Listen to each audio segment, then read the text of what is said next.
sendiri. Dia diblok, buka lagi. Diblok, buka lagi. Kalau Kominfo baru bisa melakukan take down apabila atas permintaan dari penyidik. Kita belajar Facebook kan otodidak, nggak ada yang ngajarin kan? Nggak ada yang ngajarin Facebook. Nah, kalau saya punya kiat, akun bodong yang saya nggak kenal, saya langsung blokir, selesai.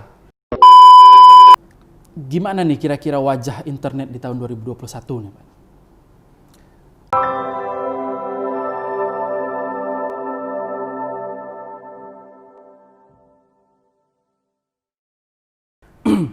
Oke, itu kan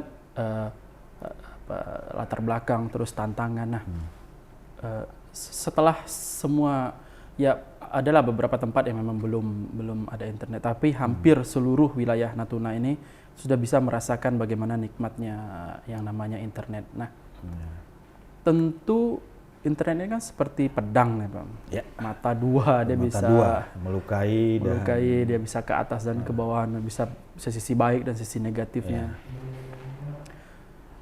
Kalau positifnya kita udah oke lah, itu nggak masalah, itu hal-hal yang baik-baik, itu tinggal masyarakat lah gimana memanfaatkan keadaan internet yang seperti selancar ini untuk dilakukan hal-hal yang baik. Nah, yang paling agak riskan kan hal-hal yang negatif nih, Pak.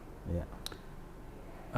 Mungkin anak-anak kecanduan main game, terus ada situs-situs yang berkaitan dengan pornografi, betul. Terus hoax. Nah, itu hal-hal yang paling sering kita hadapi, dan itu klasik sekali. Itu selama ini apa nih langkah yang udah dibuat oleh Kominfo untuk membentengi itu? Kalau di luar negeri seperti Cina atau mana kan memang dia Facebook diblok, Twitter diblok, WhatsApp diblok. Nah, Kominfo sendiri deh, kalau memang kita Natuna tidak punya wewenang, mungkin secara pusat apa sih sebenarnya yang sudah dilakukan? Kita bicara daerah dulu ya. Di daerah. Memang untuk periode Bupati sekarang ini, kami Dinas Kominfo, ya saya nyebut dinas ya, Dinas Kominfo. Dinas. Memang fokus pada infrastruktur telekomunikasi dulu, ya. Baru di tahun 2018, 2019, 2020 inilah, kalau telekomunikasi sudah bagus, sinyal pun sudah bagus, apa yang kita pikirkan? Kan konten. Ya kan, baru pikir konten. Nah, kami juga waktu itu menyelenggarakan yang namanya bagaimana kita bijak berinternet. Ya kan, kegiatan yang kami lakukan ada sosialisasi internet sehat dan aman. Internet sehat pernah. Insan itu di 2 tahun 2020, 2019, tahun 2018 kami sudah selenggarakan itu ya, dengan audiensnya adalah pelajar. Nah, kalau di daerah memang ya benar kita sampaikan tadi bahwa kami memang jauh kewenangan untuk memblokir dan segala macam. Itu memang pemerintah pusat, Kementerian Kominfo. Yang saya tahu memang belum punya kebijakan untuk blokir-blokir yang sifatnya seperti itu, kecuali ada yang melaporkan. Nah, jadi memang butuh peran serta dari masyarakat terkait dengan adanya situs pornografi misalnya kan. Kemudian ada berita-berita, itu baru mereka take down dengan melakukan pemblokiran. Nah, tahun 2020 ini, kalau nggak salah Kementerian Kominfo ada memberi suatu alat yang untuk menyisir situs-situs yang boleh dikatakan ada pornografinya, ada bercerita tentang teroris dan segala macamnya. Nah, kan, kemudian berbicara masalah perjudian juga. Nah, itu memang mereka nyisir dengan menggunakan alat itu, aplikasi yang mereka kembangkan untuk menemukan kemudian memblokir, menemukan blokir, mungkin blokirnya seperti itu. Itu sudah dilakukan. Nah, tapi itu tadi yang namanya teknologi digital ini dia berkembang terus. Itu tadi. Dia punya benteng sendiri. Dia diblok, buka lagi. Diblok, buka lagi. Diblok, buka. Karena kita tahu bahwa memang ada pelakunya, ada marketnya, itu yang menjadi susah. Perjudian ya karena ada orang untuk merjudi. Pornografi karena orang memang ada yang mau nonton dan segala macam. Nah, itu memang dimanfaatkan. Nah, jadi larinya kan ke pengguna. Kita harus bijak. Ya. Itu yang bisa kita lakukan. Itu yang harus kita lakukan. Bagaimana kita mengedukasi orang tua, jangan terlalu cuek dengan anak, ya kan? Jangan sering juga membiarkan anak dalam rumah. Memang dia patuh, tapi dikasih handphone, memang diam. Tapi apa yang dia akses kita nggak tahu. Ya. Oleh sebab itu ya sekali-sekali harus periksa handphone anak. Gitu. Menurut saya seperti itu. Karena tidak bijak juga orang tua membiarkan anak lalai dengan tugasnya belajar. Oke, dia bilang belajar. Tapi belum tentu dia belajar. Ya. Sekali kita harus mungkin cek belajarnya 5 handphone. menit, main gitu. handphonenya susah. Nah itu, karena di situ semua informasi luar biasa Ki. Ada semua, Ki tahu lah kan. Ya kan, ada pornografi, perjudian, teroris, buat bom, buat segala macam, ada semua gitu kan. Nah, makanya kita harus hati-hati. Itu kita harus bijak gitu. Selaku orang tua saya juga sekarang dalam keadaan khawatir. Apalagi sekarang kan serba salah juga Pak Rajes. Kita tidak kasih dia handphone, sementara dia belajar dari rumah. Betul, nah itu. Kita kadang-kadang jarang juga di rumah. Betul. Gurunya kirim PR ke kita pulang baru kita kasih dia. Betul. Kadang-kadang pas dia lagi ngerjain, waktu untuk mengerjakannya habis. Kan? Jadi memang mau tidak mau kita harus kasih dia handphone. Berarti kita memang, berarti nanti memang mengajarkan atau mensosialisasikan cara berinternet sehat itulah yang bisa kita lakukan saat ini. Kalau menurut saya itulah, kita tidak bisa memendung teknologi ini, tapi kita harus bisa memanfaatkan dengan melihat apa yang baik, apa yang buruk. Saya jadi teringat gini Pak Des. Kemarin waktu saya podcast dengan Pak Ijal Ketua Bawaslu, jadi dia bilang, saya pun maksudnya saya baru ngeh juga ternyata, Ki, saya analogikan begini, kita tidak bisa memberhentikan hujan. Yang bisa kita lakukan itu adalah pakai payung atau pakai jas hujan. Nah, itu dia. Semuanya pasti begitu. Kita tidak bisa memberhentikan COVID, karena bukan kekuasaan kita. Kita nggak tahu kapan selesainya. Kita cuma bisa pakai masker, cuci tangan, dan jaga jarak. Sama juga dengan internet, kita tidak bisa membentengi hal-hal negatif di dalam internet itu. Betul. Yang kita bisa bentengi diri kita. Sudah tahu film porno itu tidak bagus, jangan ditonton. Gitu. Sudah tahu game itu hanya membuang waktu, jangan main. Perjudian dan segala macam. Perjudian itu membuat kita makin miskin, jangan main gitu. Ya, berarti itu emang diri kita sendiri. Diri kita bentengilah diri kita. Nah, ini kan kita memang tidak membicarakan tentang politik, tetapi sebentar lagi kan mau pilkada nih Pak. Betul. Nah, kita di luar sih, maksudnya di dunia nyata sih memang Natuna baik-baik saja. Tidak ada riuh rendah ini dan segala macam. Tetapi di dunia maya tidak begitu, Pak. Di dunia maya tidak begitu. Kita bisa lihat mungkin di Facebook atau di beberapa media sosial lainnya. Itu memang bertegang urat, tapi masih adu argumen antara satu dan dua dan yang lainnya. Yang satu begini, yang dua begini, yang dua begini, satu begini. Jadi, tapi masih pada koridor simpatisannya, saya pikir begitu. Nah, dalam mereka menyampaikan hal itu, maksudnya berperang di media sosial itu, ada enggak sih yang hoax, Pak, yang bohong yang mereka disampaikan? Kalau memang pun, kalau ada, apa dari Kominfo itu apa kira-kira solusinya? Apa bisa kita tahan, blok? Jadi gini, saya ngambil contoh misalnya ada kasus yang baru-baru ini juga beredar yang terkait dengan COVID lah misalnya kan ya, bahwa baru reaktif dibilang positif. Nah gitu kan ya. Nah kalau memang kita menemukan itu ya, kan ada fitur di Facebook melaporkan. Iya kan gitu kan? Melaporkan. Sehingga nanti admin dari grup misalnya itu bisa bertindak. Kemudian kalau misalnya dia bikin status pribadi misalnya, itu melaporkan ke admin Facebooknya, bukan admin grup. Nah, berjenjang seperti itu. Nah, kalau Kominfo baru bisa melakukan take down apabila atas permintaan dari penyidik.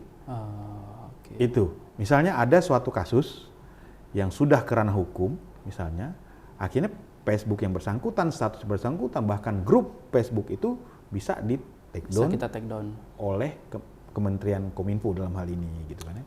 Gitu. Nah, kemudian yang juga saya lihat kadang-kadang masyarakat itu ya gimana ya, tidak tahu harus bagaimana terhadap informasi itu. Iya. Nah, kita belajar Facebook kan otodidak, nggak ada yang ngajarin kan? Nggak ada yang ngajarin Facebook. Pernah nggak kita baca ketentuan-ketentuan, help-nya segala macam itu bagaimana? Nggak ada kan? Nggak ada. Nah, itu juga menjadi penyebab bagaimana kadang-kadang kita juga tidak tahu apa yang harus kita lakukan. Makanya untuk kejadian yang seperti itu, saya rasa itu tadi, kita sebagai pengguna, kita sendiri yang melaporkan. Report to admin, report kepada Facebooknya, bahkan melaporkan kepada penyidik kepolisian, kan begitu. Nah, yang harus kita waspadai adalah pertama, pemberitaan yang dilakukan oleh orang-orang itu sebenarnya kan kita harus cross check. Ini yang beritakan siapa sih? Kenal apa tidak? Jangan kita terpancing, kan gitu. Kan kadang-kadang akun bodong juga. Nah, kalau saya punya kiat, akun bodong yang saya nggak kenal, saya langsung blokir, selesai. Sehingga kita tidak terpengaruh terhadap apa yang dia ucapkan, apa yang dia sampaikan. Saya selalu gitu, semenjak saya ngelihat ini nggak benar lagi, udah saya blokir. Nggak rugi kok. Iya, sama. Jadi saya sama juga seperti baik tetapi saya paling sering ketemu di media sosial TikTok. Misal ada yang sudah mulai, ya saya kok, saya nggak suka lihat kontennya, saya skip. Kalau dia sering muncul di beranda saya blok, selesai urusan. Jadi kita nggak perlu pusing. Jadi kalau kayak di Facebook juga, saya nggak suka sama orang itu, saya blok aja. Selesai urusan. Apa beritanya juga saya blok aja gitu. Betul, sehingga jadi, kita tidak terpengaruh. Kita juga nggak buang energi untuk itu. Jadi ngapain gitu kan? Kita buang-buang energi untuk melihat hal-hal yang tidak baik. Gitu. Oke, nah berikutnya nih Pak Kadis. Nah, gimana nih kira-kira wajah internet di tahun 2021 nih Pak? Di tahun 2021 internet menurut saya tetap akan menjadi satu hal yang prioritas, ya. Karena tadi COVID belum selesai, menurut saya. Dan mungkin sulit kita prediksi selesainya kapan. Ya, kita tidak tahu kapan selesai. Nah, otomatis kita masih menjaga jarak. Dengan menjaga jarak, otomatis kan kita menggunakan internet untuk berkomunikasi. Justru makin tinggi ya penggunaan internet. Makin tinggi. Nah, oleh sebab itu, di daerah kita khususnya, pemerintah Kabupaten Natuna harus lebih gencar lagi bagaimana kita menuntaskan masalah internet ini. Yang daerah-daerah yang belum baik sinyalnya, itu harus kita selesaikan, tuntaskan. Supaya kita tidak tertinggal. Nah, kalau semakin banyak di daerah-daerah yang internetnya semakin baik, itu otomatis kita akan lebih cepat. Baik itu untuk bekerja, berkegiatan di masyarakat, ya kan? Di dunia, di bidang apa saja. Nah, oleh sebab itu, kita mau tidak mau, suka dan tidak suka, harus menjadikan telekomunikasi atau internet ini sebagai pendongkrak untuk sektor-sektor lain. Oke. Nah, tak terasa kita udah hampir di penghujung perbualan kita, di ujung cahaya kita. Closing statement dulu Pak untuk pembicaraan kita hari ini. Mudah-mudahan ini jadi penambah ilmu pengetahuan bagi yang melihat dan mendengar podcast kita kali ini. Closing statement saya ya itu tadi, pertama kalau kita pingin daerah kita lebih maju, ya kita harus menuntaskan salah satunya bidang telekomunikasi ini. Harus tuntas.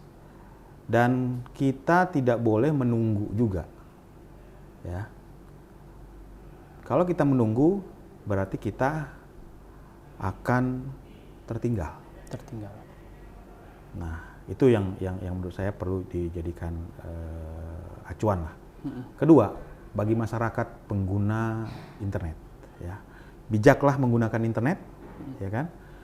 Jangan terlena dengan bacaannya saja, jangan gampang share sesuatu, harus saring dulu baru sharing, ya kan.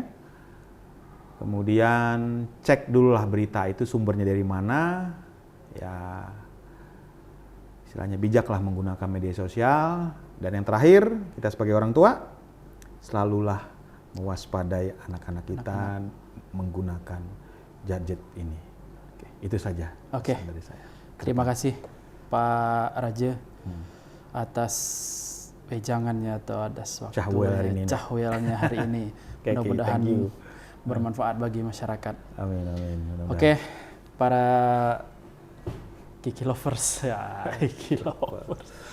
para peminat channel saya, sekian obrolan kita dengan Pak Kadis hari ini atau cahwel kita dengan Pak Kadis. Kalau teman-teman suka dengan video ini, silakan like, silakan subscribe, silakan komen, apa saja komen silakan, atau siapa lagi nih berikutnya yang harus saya ajak untuk nge-podcast. Silakan komen saja, terus bagikan video ini ke seluruh saudara, teman-teman, atau siapapun itu, karena insya Allah channel ini itu akan selalu membahas hal-hal yang baik-baik atau selalu menampilkan hal yang baik-baik.